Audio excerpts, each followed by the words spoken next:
తపములలో ఫలము మొనములలో ఫలము ముకుందుడే జ్ఞానములలో ఫలము జపములలో ఫలము నానా ఫలములును నారాయణుడే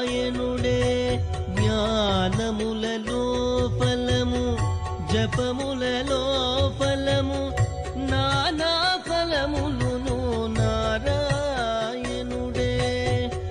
నానా ఫలములును నారాయణుడే భావించి తెలుసుకుంటే భాగ్యఫలము ఆవలీవలి ఫలములు అంగజ జనకుడే భావించి తెలుసుకుంటే భాగ్య ఫలము